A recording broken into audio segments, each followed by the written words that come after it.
I just saw a Craigslist ad for myself. I thought it was a prank at first, just a belated April Fool's joke from one of my buddies. I never thought for a second that it could have spiraled into the horrifying mess I've found myself in. The thick stone ceiling above me has made calling the cops impossible. But I think I have just enough signal to get this out to the internet. My note in a bottle, if you will. There are no clocks here, but as far as I can tell, this all started a few hours ago. I sat hunched over my computer desk, squinting at the harsh blue light of my monitor. I was going through my nightly ritual of scanning through Craigslist for any good deals.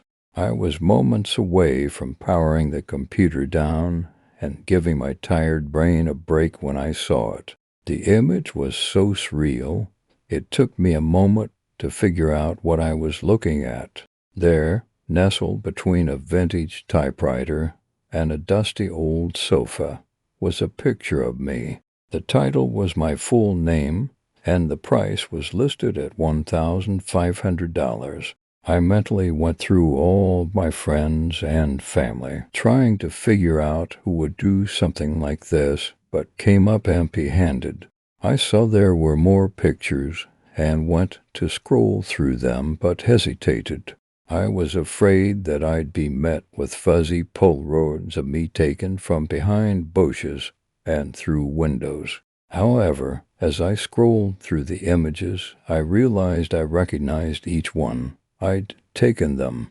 They were all from my Facebook feed, a selfie I'd taken with some friends at a bar, a picture of me at the beach with my girlfriend. I felt my heart rate begin to quicken. My Facebook was set to private, and I never friended anyone I didn't know. How had these pictures gotten onto the internet? I clicked the listing and began anxiously reading the description. Product is a 26-year-old Caucasian male. It is 237 pounds and 5 feet 8. It consumes approximately 2,200 calories per day. I raised an eyebrow at that last line. What would anyone want with that information? It went on to describe everything I'd eaten for the past 2 weeks in meticulous detail. Everything from the McGriddle I'd had on my way to work to the Snickers I'd munched on today after dinner. They even knew about my ADD medication. I nervously glanced around my house, suddenly feeling naked and vulnerable. Where were they getting this information? How long had they been keeping tabs on me? Just when I thought it couldn't get any worse, I saw a short message at the end of the post that made my skin crawl. Product is unathletic and should be easily collected by 2 to 3 people. Bringing weapons are suggested but not needed. Collected, any hope of this being a joke was beginning to evaporate. How many people had seen the listing by now? What kinds of people go searching for a listing like this at all? Then I had a thought that made me bring a hand to my mouth. Did this page have my address listed? It seemed terrifyingly possible. The listing had seemingly every other detail about me. Why not that? My eyes scanned the web page until I found a message that explained everything. Address for $1,500. Email me if interested. It made a sick sort of sense. They'd found a way to monetize their stalking. Why let such great talent go to waste, right? I wondered how many other people he'd done this to. How many home invasions and robberies and abductions he'd helped facilitate just for a few $1,000. I immediately flagged the post, hoping to have it taken down. However, I quickly realized it would take hours, maybe even days, for the moderators at Craigslist to get to it. I didn't have that time to spare. My fingers flew across the keyboard, searching Google for some way to get a hold of the people at Craigslist. But in the end, all I could find was a generic contact form. Getting desperate, I opened my email to try one last gambit. I plugged in the seller's address, a random string of numbers, 10 letters, and typed out a desperate plea to take down the listing, offering 5 times the original price. Waiting for a response was torture. I passed the time by running around my house, locking all the doors and windows. I also turned out all the lights to make it look like no one was home. I knew realistically the odds of some psycho seeing the post was slim, but the internet was a big place, and I didn't want to take any chances. I was so on edge that by the time I heard the ding of the email notification, my heart practically jumped out of my chest. I regret to inform you that the information has already been purchased. I buried my head in my hands. I had been too late. How long ago had it been bought? 10 minutes ago? An hour? A day? My line of thought was broken, and the crackle of wheels on gravel brought my attention to the window. I pulled the curtains aside and peered out into the night, careful to reveal as little of myself as possible.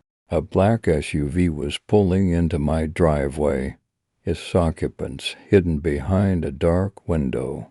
I told myself everything was fine, that they were just doing a 3-point turn and would be gone any minute. However, instead of driving away, the doors popped open in unison. 2 figures emerged from the car, dressed head to toe in black. I wanted to turn and run, but fear had paralyzed me. I watched helplessly as the men marched up to the front door and knocked loudly. I realized then that their plan must have been to wait for me to answer the door and drag me into their car, but I knew better. I began calling 911, cursing myself for not doing it sooner. The door was heavy oak and would take them at least a minute or 2 to kick down. That's when I heard it.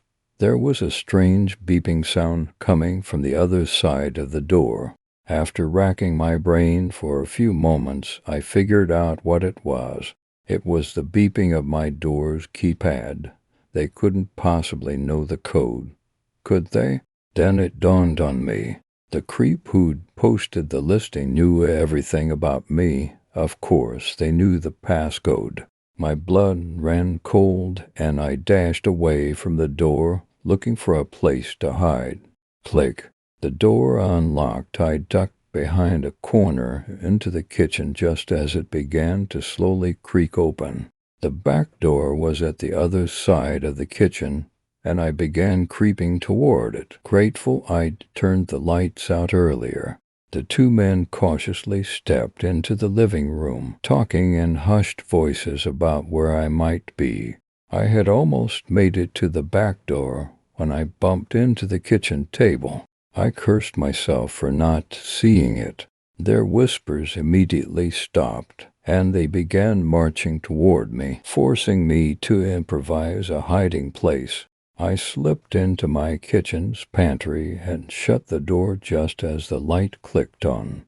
The men, apparently no longer concerned with stealth, began stomping around the kitchen, looking for me. I squeezed my eyes shut and prayed they didn't look inside, knowing I'd be completely helpless if they did. I bit down on my knuckles, and time seemed to stretch out forever. But they eventually left, going deeper into the house to search for me. I let out a sigh of relief. Buzz. My phone was ringing in my pocket. I took it out, and it was my girlfriend, Lexi. My eyes widened. Lexi. She'd be home any minute. What if the men decided to take her instead? I answered the call. "Hey, you," she said. "Lexi, don't come to the house. It's not safe." "Oh my God, where are you?" she asked, fear creeping into her voice. "I'm hiding in the pantry. I think I'm safe for now," but the line went dead. I felt my heart sink. Had they gotten to her already? Had I not warned her in time? Then I heard something strange vibrating noise in the room over.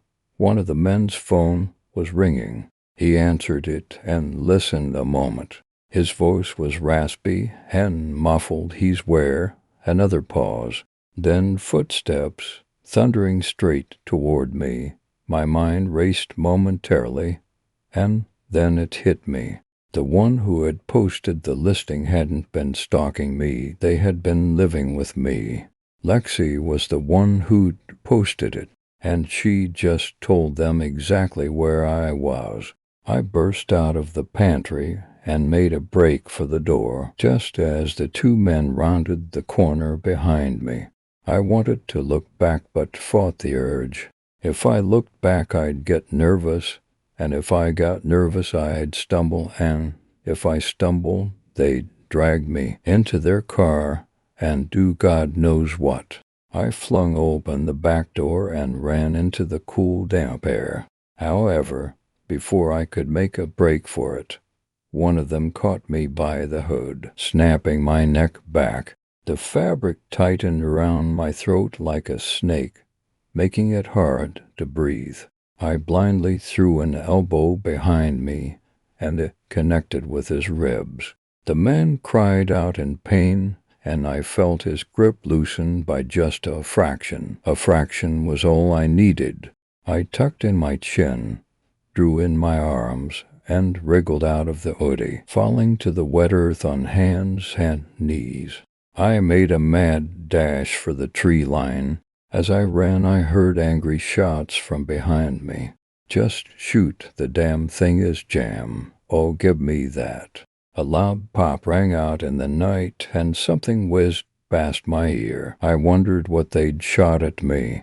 The sound was too quiet to be a gun.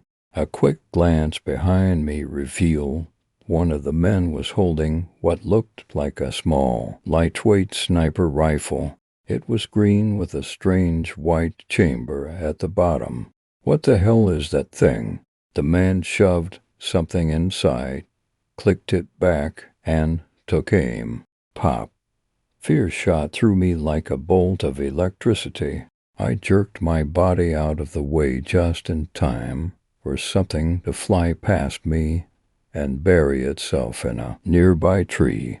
It was a dart. They were shooting at me with a tranquilizer gun, like I was a wild animal. The tree line was about 40 feet away now. My lungs felt like they were full of bees, but I kept running anyway, knowing if I slowed even a fraction, they'd catch me.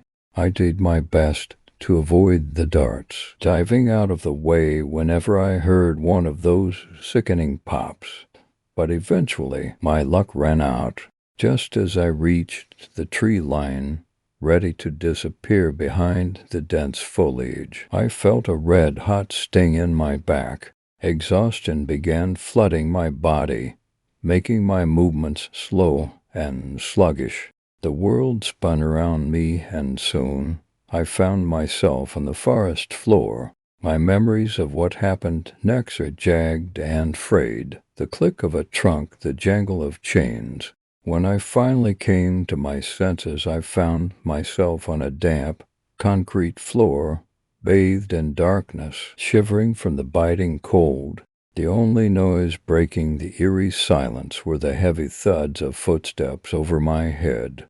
They left me my phone, maybe to keep me from going crazy, maybe to taunt me. To ensure I can't ask for help, they've somehow blocked all posting or messaging features. At least, almost all of them. Now sleep is the only place that I can post. At first, I thought they'd made a mistake. I thought maybe this subreddit had just slipped past them. But now I'm starting to realize it's because they think no one will believe me. But that can't be true. At least one of you has to believe me. Right? Story 2.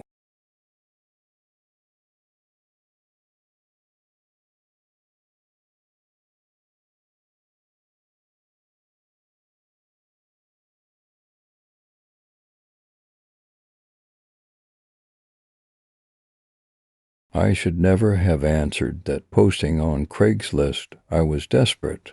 I had recently been let go from my job as a CNA at the same place after 11 years.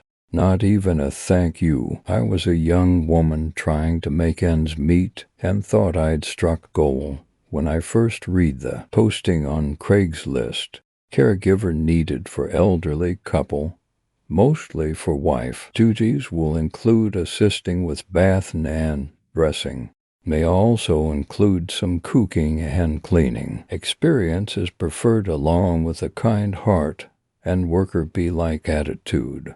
Good starting pay offered. Other than the obvious spelling mistakes, the ad sounded perfect. I did wonder why they didn't ask for any references, but at that point I couldn't afford to be picky. My other efforts at finding work hadn't panned out at all. Within less than 24 hours after I applied, I received a response back asking me to come out and meet. Then the next day, I checked my calendar and I was free.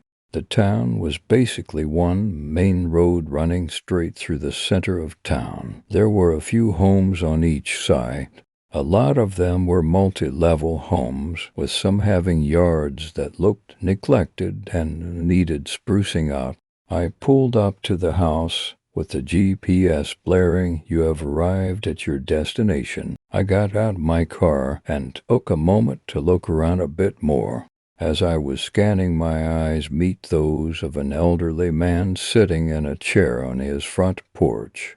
I smiled and waved, but instead of returning the gesture, he stared back at me with a blank expression. He had that 1,000-yard stare going, and it made me shiver a bit despite it being quite warm outside.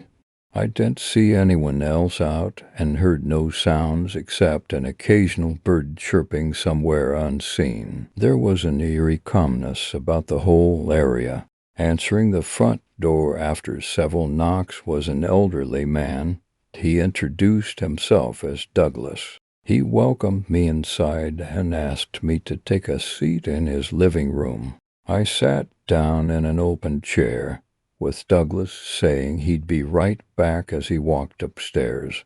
I heard Douglas lose his footing a couple of times as I'd hear a thud on the wooden stairs every few steps. I got up and walked over to the bottom of the stairs. "Hey, are you okay, sir?" By the time I got over, I saw him disappear around the corner upstairs. He never did answer me. I retook my seat in the living room and looked around the place. The TV had some old game show on that I didn't recognize. I have to be honest, the whole place looked a bit unkempt and dusty. And then there was the smell. It was something I couldn't quite put my finger on. Kind of musty, like they hadn't opened the house up in a while. I sat and waited for a while. The whole time I thought I heard talking from upstairs even with the TV on. I'm guessing Douglas was talking to his wife. I wanted to get this going, though. Lord knows I needed this job. Finally, after a while longer, Douglas came back down, this time accompanied by his wife. "Hello, my dear. My name is Martha. How do you do?" Her stuttering threw me off a bit. I extended my hand to shake hers, but all she did was give me that familiar stare like the man outside did earlier. She turned to her husband, and he simply nodded at her. She awkwardly extended her hand, and we shook. I swear I could feel something tingling beneath the skin on her palm. Another shiver came over me. The three of us sat and talked for a bit, and I got mostly yes or no answers to my questions. Before I could ask about their lack of wanting any references, I had nature calling me to find the bathroom. Martha directed me to one through the kitchen and down another hallway. Her instructions weren't too helpful, but I eventually found it. The musty smell assaulted my nostrils as soon as I opened the door. Good God. I tried to cover my nose and mouth as best as I could. I thought about cracking the window, but decided to get done and get out. When I opened the toilet, I nearly hurled as another wave of stench hit me. What's worse was what was inside. Bugs everywhere. Some looked dead, but most were squirming around inside the water and the bowl. Many climbed over each other to get out as they fell out and came right at my feet. I stepped on a few, and they crunched like dry leaves under my shoes. Fucking hell. I pulled the door open so hard it slammed into the wall. As I let go, I ran out into the hallway, ready to apologize for slamming their door, and to let them know about their obvious bug problem. But I only made it a few feet when I stopped dead in my tracks. At the end of the long hallway was Martha. She was standing there, completely still. The lighting in the hallway wasn't good, so I could barely see her face, much less anything else. "You okay, my dear? We heard you scream. Everything all right?" Yeah. "You guys have a lot of bugs in here. Maybe cockroaches, I couldn't tell.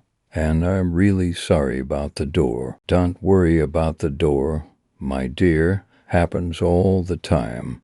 Come in the kitchen and we'll have some tea." I really didn't like tea, but I figured I needed to try and make up some ground with them after what just happened. Martha went into the kitchen, and I soon followed. She reached into the cabinets and was pulling out seemingly everything inside. "Can I help you find something?" It was then I stopped talking and took a closer look at my surroundings. On top of the cabinets, on top of the refrigerator, even on Martha's clothes, there were more bugs, possibly hundreds of them, all with their little antennae slowly waving around, and many seemed to be looking right at me with large dark compound eyes. "Martha," I started stepping out of the kitchen, back towards the living room, back towards the front door. "Yes, dear." She was still fumbling around when she finally pulled out the tea kettle. "Found it." I took a quick peek behind me, and Douglas was nowhere to be seen. I turned back around to see Martha standing so close to me our noses almost touched. H, I fell, landing hard on my back. Martha stood over me, and she had handfuls of the creatures crawling over her clothes and skin. Some fell off onto me, and I tried to fling them off. "Where are you going, my dear? Don't you want some tea?" "Tea." As she spoke, a couple of the things fell out of her mouth. I even saw a top tooth come out as well. I sprang to my feet and turned towards the door, and ran smack right into the thick frame of Douglas. I fell back again, but not all the way over this time. I grabbed a chair for support and half-kneeled as the two bodies of Douglas and Martha slowly advanced on me. It was at that point that something came over me, and I made a split-second decision, one that I would soon come to regret. I got to my feet and sprinted right past the both of them. I went between them as they tried to grab me and ended up falling into each other. I made it to the front door and reached for the handle. It took me a couple of seconds to realize there was no handle. I tried to find a way, any way, to get the door open. Nothing would work. I frantically looked all round for some other way out. There was no way I was going into that kitchen or hallway again. I had only one choice, the upstairs. I took the steps at a time, almost slipping in the process twice. The upstairs was no better than downstairs. It was dark and musty. The smell was putrid. Fuck. I covered my mouth and nose with one hand while I tried to open every door I came to. None of them open, but I swear each time I tried the handle on one I could hear muffled voices behind the door. They sounded like they were crying out for help. Finally, the last door I came to swung open without effort. The room was small and set up with only a single bed and mattress in it along with a nightstand. The bed was currently unoccupied, and the windows. Both windows had bars crudely placed over them. I just caught my breath when I was shoved down hard from behind. "This one's for you." I turned my head to see Douglas standing over me. I swear he had a look of satisfaction on his face. Martha followed behind him. They always run. So predictable. She looked down at me, and then Douglas, before turning back to head down the hall. "I'll get that tea ready since you'll BS. Staying with us now." She laughed in a strange way that sounded forced, like it was foreign to her. I turned back to Douglas, who had now crouched down beside me. "Well, let's get you comfortable in the bed. Our brothers and sisters are waiting." He pointed with both index fingers to the empty room. That's when I heard sounds like a million nails scratching at the inside of the walls, scratching to get out and get to me. He dragged me over to the bed even as I tried to resist. I had lost the will to fight as soon as I had entered this room.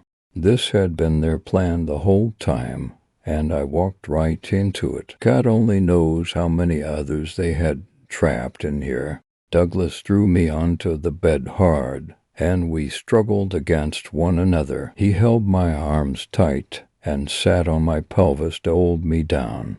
"Now, darling, it'll only hurt for a moment."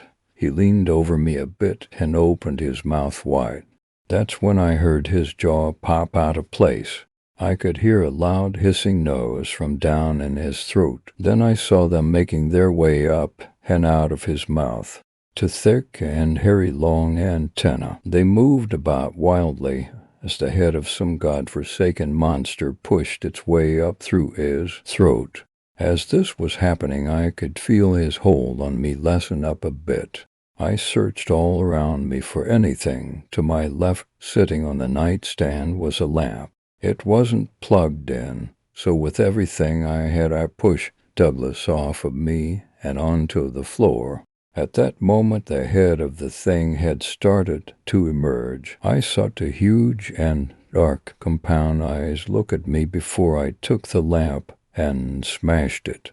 I don't know, maybe a dozen times, until it stopped squealing and was nothing more than a bloody pulp. On the floor I was angry now, and I wanted payback. Still holding the lamp, I took off into the hallway and crept down the stairs until I reached the bottom.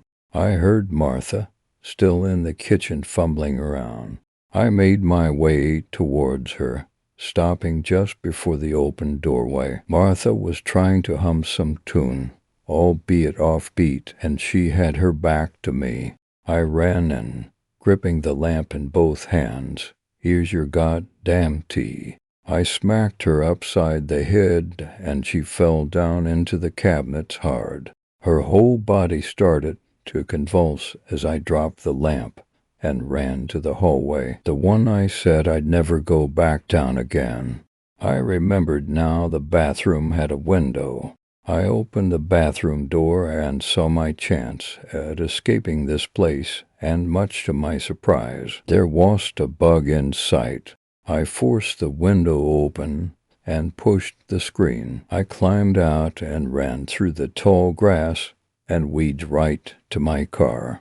That's when I saw them. People standing in front of their homes, most of them elderly, some young, but all were standing and looking right at me. Then they all opened their mouths and started emitting a collective hissing noise.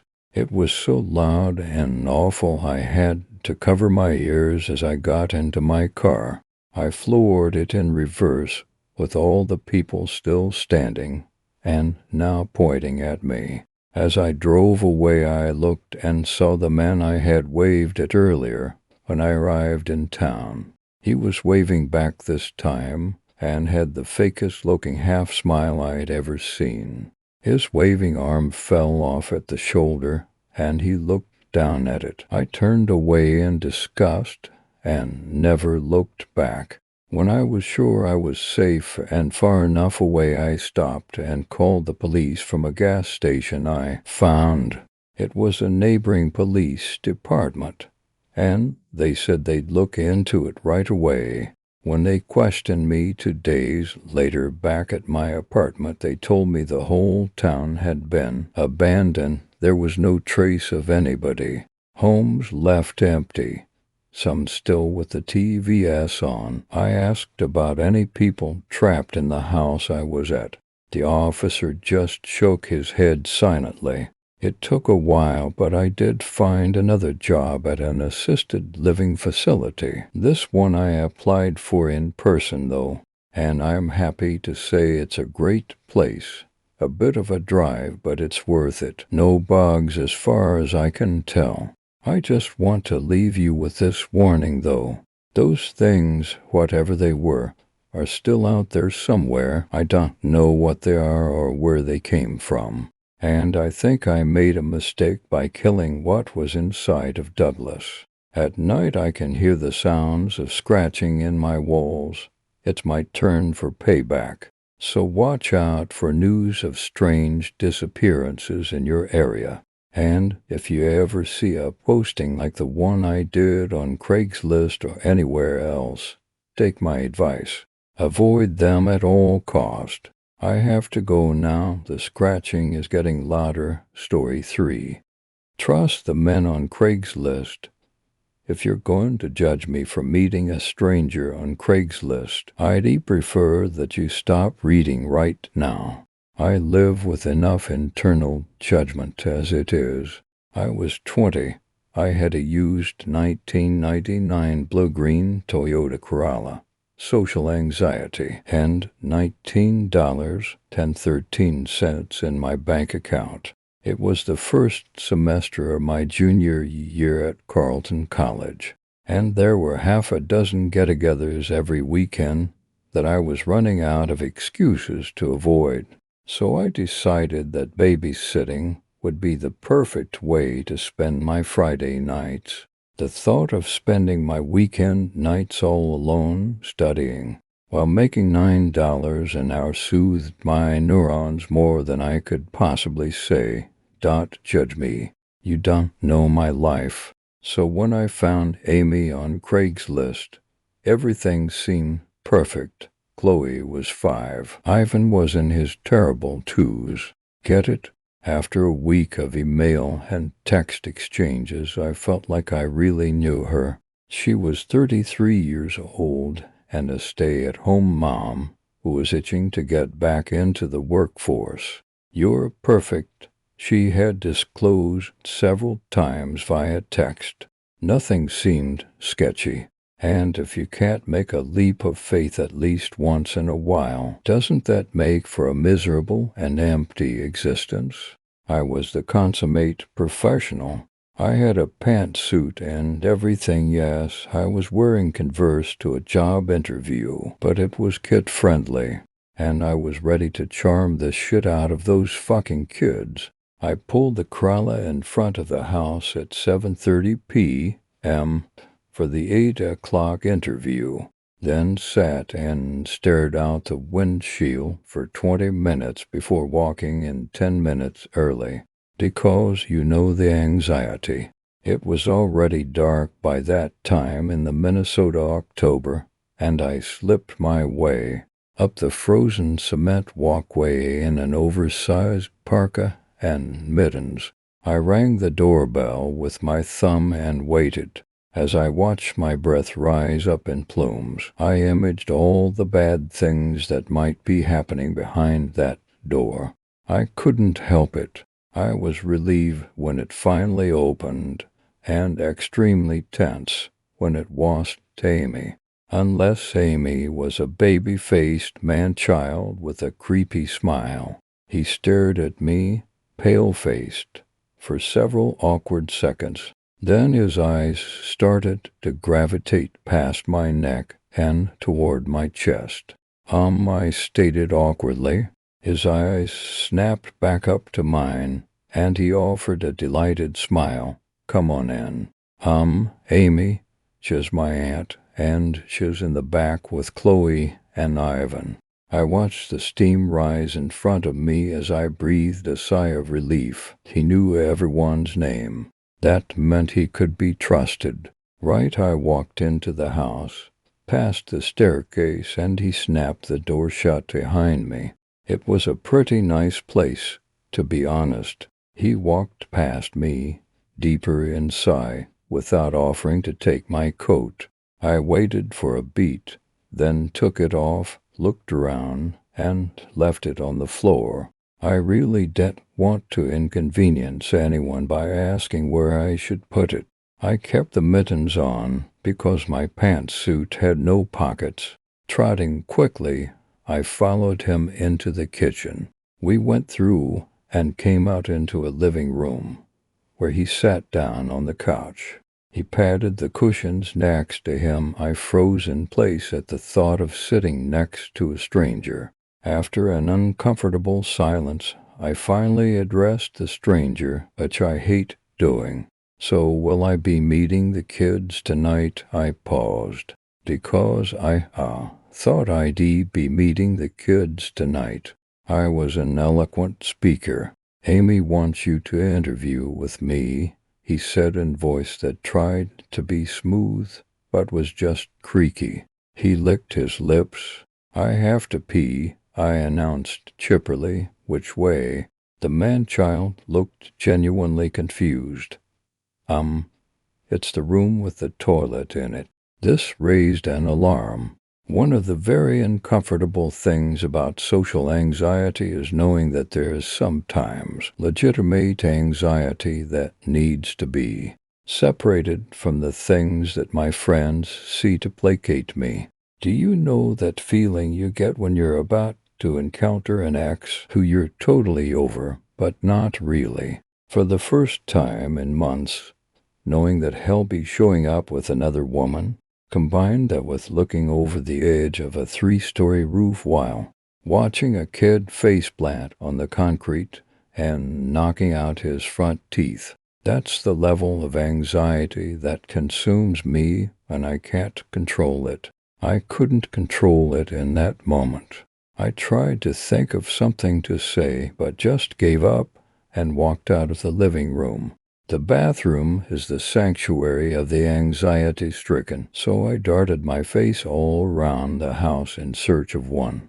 My eyes landed on a hallway lined with photos, so I headed in that direction with the hopes that it would lead me out of sight. I was walking through the hallway when I stopped. The photos on the wall were all of the same family. They didn't look much like the man-child at all. A couple who looked to be in their 60s was featured in every one. They were probably 20 years past childbearing age, with flecks of white in their hair. Both were thin and black, which stood in stark contrast to the round-faced, pale man-child in the living room. 3 children appeared in various photos with them, all of whom were in their late teens. I thought about the living room. There were no toes. Chloe is 5. I looked to the blank white fridge. There were no drawings stuck to its surface. Ivan is 2. There was no baby gate at the staircase. You're perfect. And that's when my anxiety went into overdrive. I would have had to go past the living room to exit through the front door, so instead I turned and trotted down the hall. I thought that I heard man-child stand up, but I wasn't interested in sticking around long enough to find out how much of it was my own imagination. I emerged into a small room with tall vases on the floor that's kid-friendly and realized I was at the end of the house. There was no back door. I tried to open the window, but it was locked. I fumbled with the hitch. I couldn't use my fingers with the mittens binding them and was unable to open it. My panicked mind told me I'd not have time to take off the mittens, while I definitely heard a man-child walking through the house, and I finally grasped the hitch, and it slowly spun around until the window was unlocked, and I pushed and pushed and pushed until it finally opened in a whoosh of cold air. I climbed into the frosty night, but my Converse caught something on the way out. I don't know if it was the sill or if it was a hand. I tumbled onto the ground, lay still for half a second, and scrambled to my feet. This was the backyard. I was still far away from my car. Shit. I ran around the side of the house, trying to stay quiet. Instead, I knocked over a trash barrel. A cat screamed. Damn it. As I moved forward, the Krala began to emerge in the distance, and I started running toward it. That was a mistake. Man, was that ground icy? Who knew that a tailbone could hurt so much when it hit the floor? I got up and walked briskly, my feet sliding every which way along the frozen concrete. As I approached my car, my hands were rattling from cold nerves and pain. I tried to get my key through the lock, but it wouldn't go in. Tears streaming, I pinched the tip, aimed it at the keyhole, and forced it. Goddamn value edition Corolla with no remote locks. I opened the door, threw myself in, started the car, and peeled away without waiting for the engine to warm up. 3 blocks away, I was about ready to give myself permission to cry. The sensation of wrongness hit me then, but it took a second to understand why my spatial orientation was off. There wasn't supposed to be a head in the back seat, reflecting from the rearview mirror. I screamed and turned the car toward a tree. The crash wasn't bad, but the airbags deploy. Given the speed I'd been going, it didn't hurt any worse than my tailbone did. I pushed open the car, dropped to the ground, and threw up. Once my gut was clear, I sprinted into the woods and hid in the shadow. After 5 minutes had passed, I was about ready to admit that I'd imagined the head in the mirror. I stood up and took one step forward when the rear driver's side door opened. A shadow stepped out, slammed the door behind it, and walked away down the road. 2 hours passed before the fear of hypothermia finally coaxed me from my hiding spot. I had left my parka in the house. I never told the police about the man in my car. Who would have believed me? Facing the inevitable skepticism was more than I could bear. I said that a cat had run in front of me and that I'd steered toward the tree in an attempt to avoid it. My anxiety had forced me to plan 10 contingency stories for the police. They asked too many of the wrong questions. In the end, though, they simply decided that my car was safe to drive, flipped their notebook into a pocket, and left. I drove straight to my dorm room and stayed there until classes resumed on Monday. I peed in a Gatorade bottle because I was afraid to open the door. My borderline anorexia storm passed its threshold, and I actually felt better skipping meals for 3 days. I told myself that it was better to keep secrets, that no one would believe me, that even if someone did, it wouldn't do any good. So there was no risk worth seeming crazier than I already was. It helped me to sleep at night for 13 days. At the end of October, a woman named Catherine Ann Olson tried to meet Amy from Craigslist for a babysitting gig. Amy wasn't real, but Michael John Anderson was. He murdered Catherine when she arrived. He'd been planning it for some time. Michael will spend the rest of his life in jail God willing. It's impossible to forgive myself for keeping my story a secret.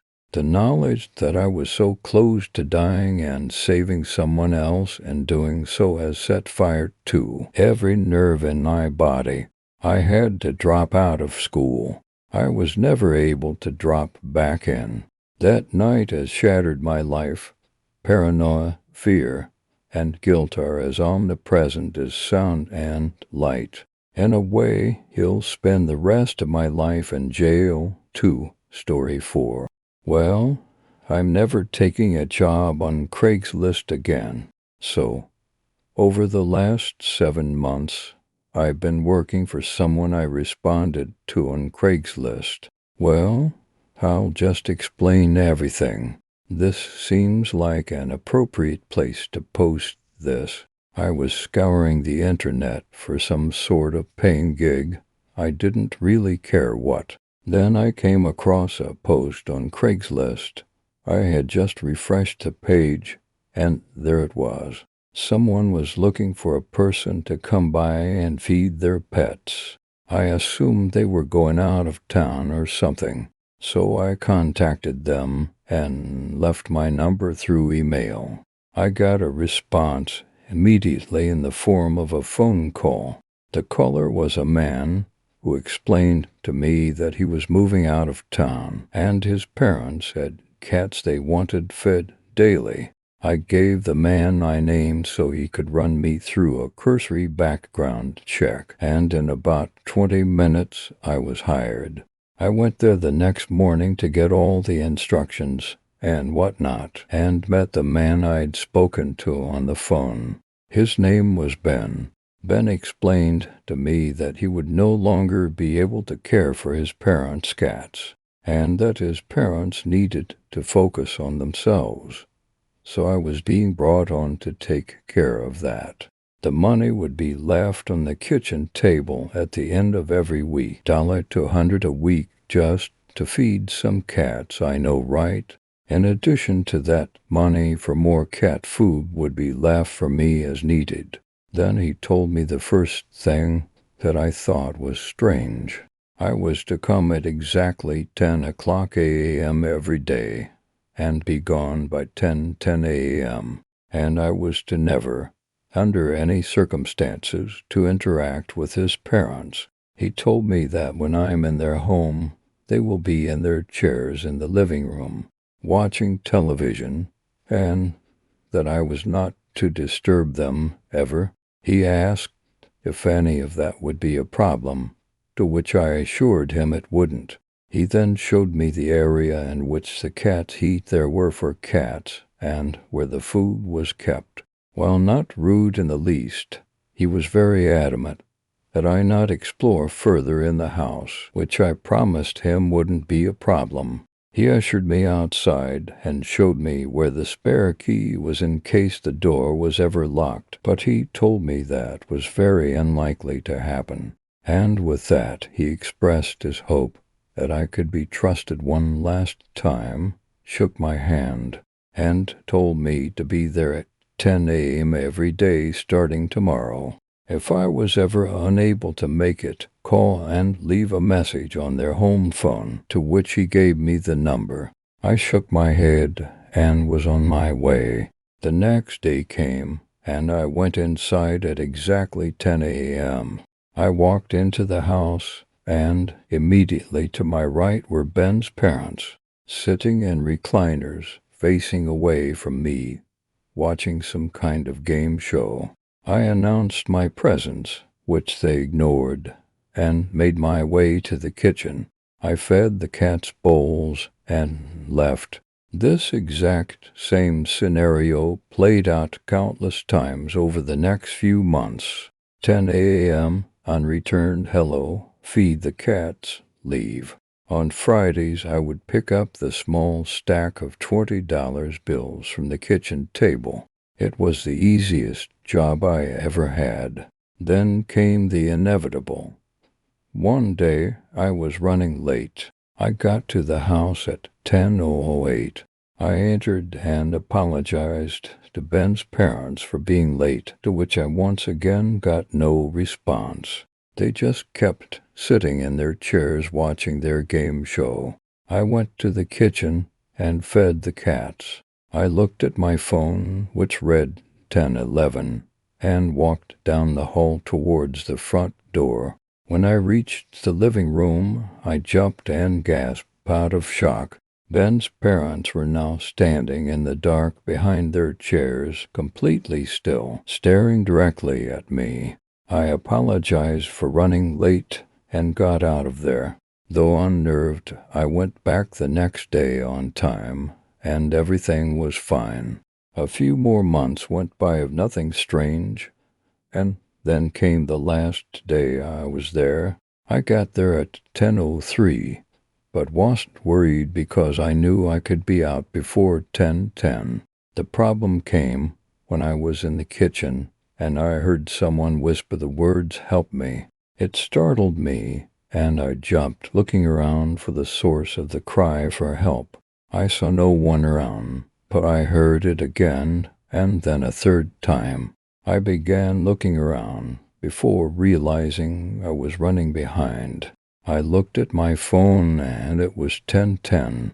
My heart sank to my stomach when I looked down the hallway and saw Ben's parents for the first time in the light. They were grossly emaciated and pale, looking completely malnourished. They were essentially walking skeletons. I apologized for taking so long and said I'd be on my way, but they just stood there, blocking the way to the front door. I said I would take the back door, which was located in the kitchen. But when I went to open it, I found that it required a key to open from the inside. Seriously. It was at this point that true panic set in. I looked behind me, and the parents were now about a half a foot away from the entrance to the kitchen, and I had nowhere else to go except what I presumed was a door to a pantry. They had blank stares across their faces, and their eyes looked as if the life had left them a long time ago. In a last-ditch effort, I went to the door that I thought was the pantry, and was instead met with a staircase leading into a basement with, of course, no light. As soon as I opened the door, there was a horrid stench that washed over the otherwise clean air I was standing in. I carefully went down the stairs and looked for a window, but they were all nailed shut. I happened to look back up the stairs, and the parents were now standing next to each other at the top of the stairs. It was truly horrifying. I pulled out my phone and called 911, not knowing what else to do. And when I explained my situation, they said they would send a car out immediately. And to stay on the phone, they connected me to the unit en route. I ran into the dark basement using my phone as a light. It didn't provide too much illumination since I was in the middle of a call, but it was just enough. There were racks of junk that lined the basement, separating it into almost aisles. I went down to check if any of the windows were possibly loose like I'd be that lucky. Then I turned around and shined the light in front of me, and I was inches away from the parents' lifeless-looking faces. I let out a scream and ran in the other direction and tripped over something, sending my phone flying from my hand. Of course, it landed face down so I couldn't find it. I ran back up the stairs and into the kitchen, looking back and seeing the parents standing at the bottom of the stairs with slight grins on their faces. I ran down the hall to the front door and flung it open, screaming when I saw the cop standing right in front of me. He asked me if I was the one that called as I pushed past him to get outside, and told him I was. I looked in the window and saw the parents sitting in their chairs watching their game show. I explained that these crazy old people had trapped me in their house and were chasing me around. The cop went in to talk to the parents and look around while I sat in the cop car. He came back out about 5 minutes later and asked if I was sure someone was chasing me. I said yes, I was absolutely sure that it was the two old people that live there. He informed me that the people that live there, the people in the chairs, have been dead for quite some time. I asked what the smell in the basement was, and he said there was another body down there. Backup showed up. I gave them my statement and explained how I'd been coming there every day for months and months to feed the cats. I told them to call Ben, the homeowner's son. I gave them the number, and it was disconnected. I found out a few days later that the body in the basement was Ben. What I don't get is who's been paying me. Story 5. Never buy a house on Craigslist.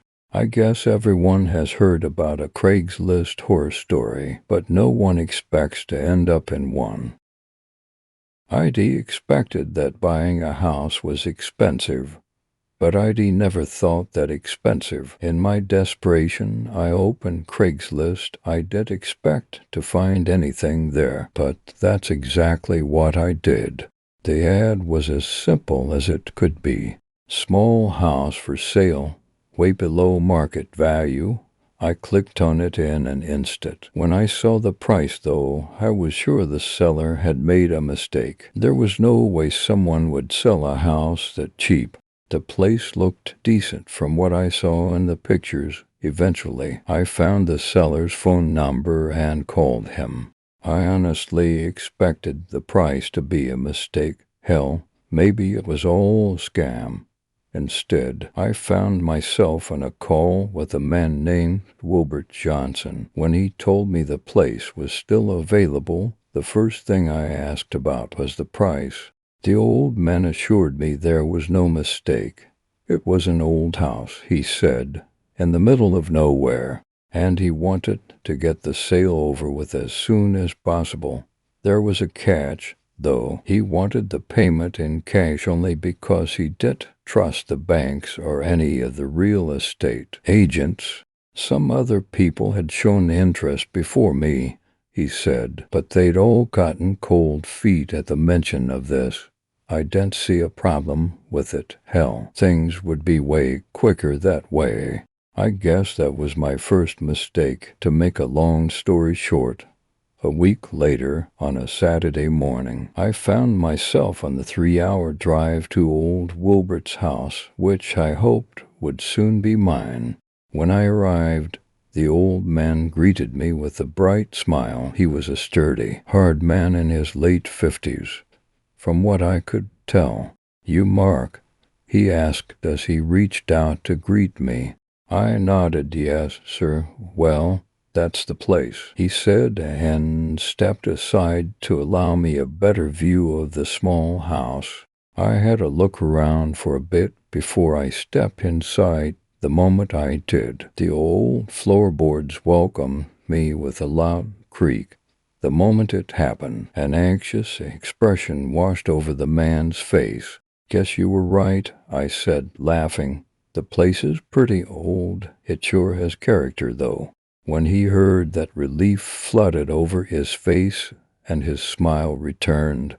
"Oh, that it has been living here for over 30-odd years. Now then, how come you're selling it that cheap?" The old man was quiet for a bit. His eyes wandered for a bit before he sighed. "Tell you what, there's no reason to keep it to myself. It's because of Lisa's disappearance." Lisa and others I followed. My wife, Elizabeth, been almost 2 months now since she vanished. Walked right out that door over there and never returned. No one's seen her. No one's heard a thing. Just like that, vanished without a trace. Shit. I'm so sorry. ID, no idea. Nothing to do with you. He cut me off. Did everything I could, talk to the neighbors, then the cops. Hell, they searched half the damned county, but they found nothing. I kept searching, but by now, his voice trailed off as he shook his head. Can't keep living here.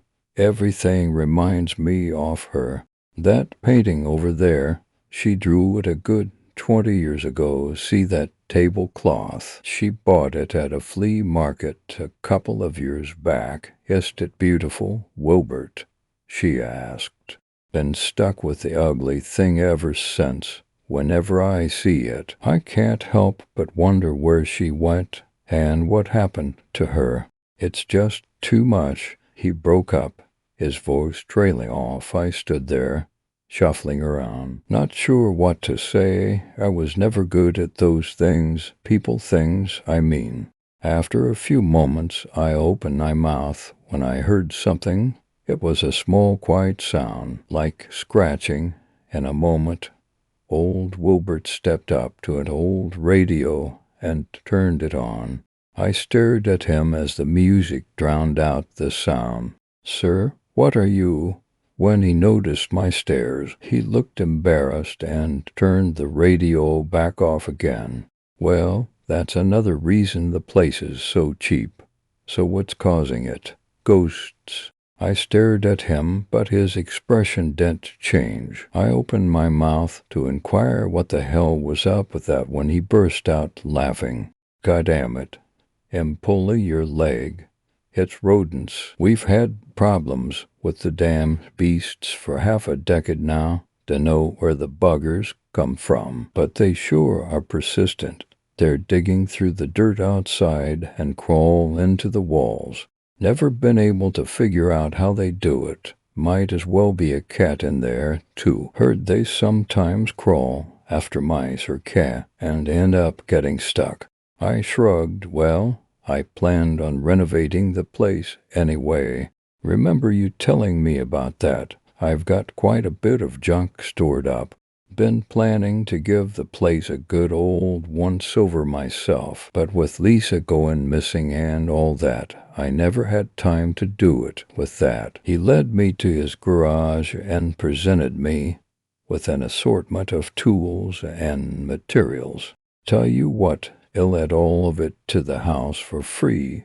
God knows I can't take it with me anyway, and I sure as hell won't need it anymore. Take it as an apology for not telling you about the rodents beforehand." Once I was back, and I handed him the money. He sighed again. "Guess there's one last thing I've got to tell you. This place, well, it's got a history." I looked up. "First the rodents, and now." "What?" "It's probably all nonsense." He started shaking his head. "But Lisa always talked about that stuff. She said back in the day, when folks still owned slaves, there's been a lynching out here. Never gave much of a damn about those old tales. But this time I couldn't help but laugh. Was he pulling my leg again? Tell you what, I never believed in any of it, but Lisa swore she heard wailing and crying in the middle of the night. To be honest, I think it's just those damn kids down by the creek." "What kids?" "There's this old shack down by the creek, not too far from here. Some local kids, teenagers mostly, hang out there, getting drunk and causing all kinds of trouble during the night." "Well, it doesn't sound like anything I can't handle." It was a few minutes later that we shock on the deal. The old man handed me his notes and told me he'd written down his phone number. If I had questions about the renovations, I should call him once he'd driven off. I stared at what would be my new home. Quite the place, I thought. Sure, I'd have to put in quite a bit of work, but there was no way I'd get a cheap property anywhere. For the first couple of nights, I didn't sleep in the place. There was still all the old man's furniture in there. No, to feel comfortable here, I'd have to get rid of his stuff first. To be honest, it felt weird, disposing of someone's entire life and memories like that. Even worse was the damn scratching. It was there again and again. Sometimes it was quiet, sometimes it was more frantic. Maybe there really was a cat stuck somewhere. I shuddered a bit. I liked cats, and I didn't want to think about one of them suffocating in my walls. Well, it's quite the place. You really got it that cheap. Yeah, it's because the place is haunted and there are mice in the walls and rats and cats. Mike gave me a weird look. Come on in, I tell you all about it over a beer or two.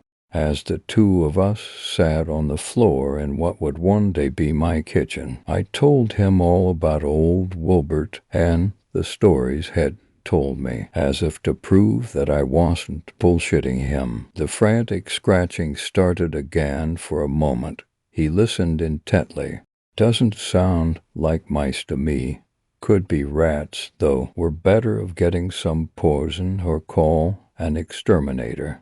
I considered it for a moment, but then I shook my head. If we get an exterminator, they'll cover the entire place in chemicals or God knows what. I'd rather get started on the renovations. Mike shrugged. Well, I warned you. Don't blame me if we find some giant rat colony in one of the walls here. We shared another beer before we started on the work.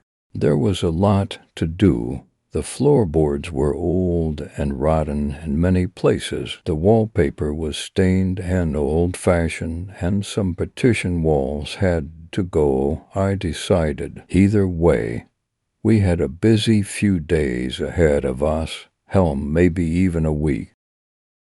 We spent the evenings talking about old stories from high school and college, and often Mike would tell me about his wife and kids. As much as he told me he was happy to have some time away, I could tell he missed them already. During our third night at the place, he woke me up in the middle of the night. Dude, you hearing this? He asked me in a quiet, hushed voice. As I listened, I could hear the scratching. But there was something else. It was quiet, coming from quite a distance, but I was sure I heard it. It sounded as if someone was wailing or crying. I thought back to the old man's story about the lynching and what his wife had heard. Then I shook my head and remembered what had told me about the kids out here. Probably some drunk kids fucking around. The old dude told me they're gathering down by the creek to get drunk. Maybe they thought it was fun to mess with the new guy. Mike nodded, but he still looked unnerved. Yeah, guess you're right. Want to go out and teach them a lesson. I laughed but shook my head. There was no way I'd go out in the middle of the night to chase some teenagers. I also didn't want to become known as the local crazy guy. Eventually, we got back to sleep. Still, somehow my mind lingered on the story. That scratching, that wailing, there was something about it that didn't seem to fit. The next day, busy with renovations again, I'd already pushed all those thoughts away. Guess that was my second mistake. We doubled down on our efforts. Me trying to find a hint of those damn rodents, and Mike most likely wanting to get out of here. Had always been the superstitious type. When the wailing started again on the fourth night, Mike told me he'd get a hotel room if it would persist. I retorted that it was those kids again, but this time he wouldn't have it. Yeah, so you're telling me there's some group of kids out there that got nothing better to do in the middle of the night 2 times in a row? Fuck, man, I don't know. Maybe it's a cat stuck somewhere. I sure as hell don't believe there are any freaking ghosts. Mike grunted but said nothing. For a while, I considered going out there to figure out who or what was causing it, but not long after I drifted off to sleep again. At this point, we were on the 5th day of renovations. The place was almost barren by now. We'd started on the upper floor first. After that, we'd taken down the partition walls and had stripped down the old wallpaper. Not knowing too much about renovations myself, Heidi followed the old man's guidelines almost to the letter. That was my third mistake. So what else you want me to take care of? Well, you could clean the garage for starters, and that lawn looks like it hasn't been cut in months. All right, hilarious Mark, he said when he saw the enormous grin on my face. Tell you what, I started. How about we take a bit of a break for the rest of the day? Tomorrow we take care of the floorboards down here, and that's it. God knows those need to be replaced. As if to prove what I said, I switched my balance a bit, and the floorboards creaked in answer. Sounds good. But if we hear any weird noises again, I'm out of here. I sighed but nodded. Then I realized something. I had heard none of the scratching today. Maybe our ruckus had driven off whatever rodents had infested the place. I didn't know a damn thing about mice or rats. That night we sat together until long after midnight. Heidi brought out my old laptop, and we spent the time with some old movies and a bottle of whiskey. Not a sound was heard all night. No more scratching, and sure as hell no wailing. Told you there are no ghosts here, I slurred. Yeah, whatever, Mike said, laughing. Taking care of the old floorboards was much tougher than I'd imagined, with a hangover, that is. Still, somehow we made decent enough progress, and by noon we were done with the first half of the house. Guess those rats really are gone, aren't they? I shrugged. Guess so. Not a sound, to be honest. I half expected them to linger below those old boards. Sure hope they stay the hell away. We continued joking around and having a good time. It all changed when we found the basement. As we removed the floorboards in the old men's storage room, we stumbled upon an old hatch. Once our initial surprise was over, we pried it open, revealing a staircase. All right, man. What the hell? The basement, I guess, I said matter-of-factly. Yeah, I ain't blind, but why the hell's it hidden like that? Things still hadn't clicked.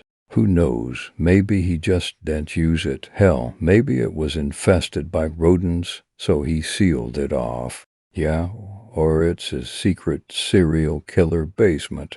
Dude, not funny, I cursed. All right, you want to check it out? As I looked down the dark stairs that led, somewhere below a feeling of apprehension washed over me. I didn't feel so sure about my words anymore. Finally, I nodded. We each got a hold of a flashlight and started our descent.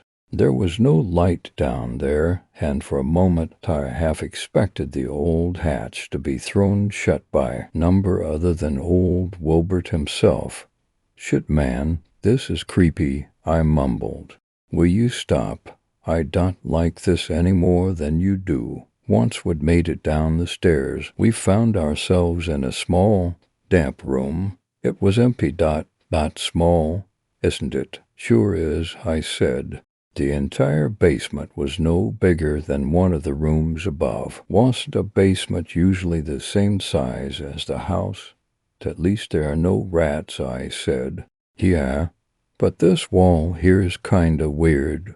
What do you mean?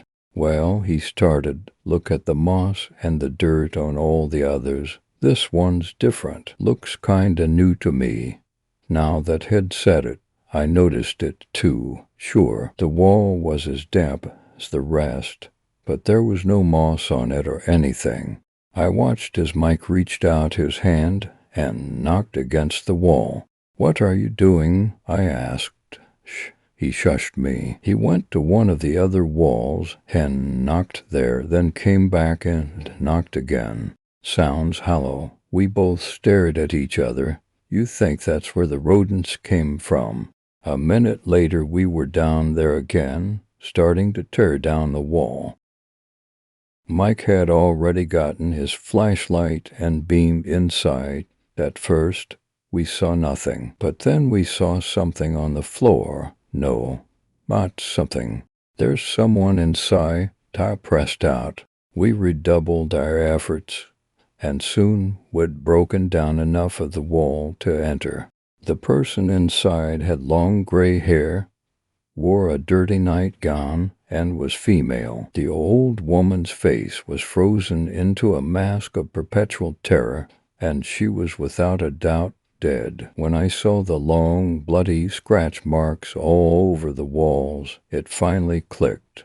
A moment later, I was back upstairs and called the police, telling them what I'd found. There was no need for them to tell me the woman's name. The moment I'd understood what was going on here, I knew who she was.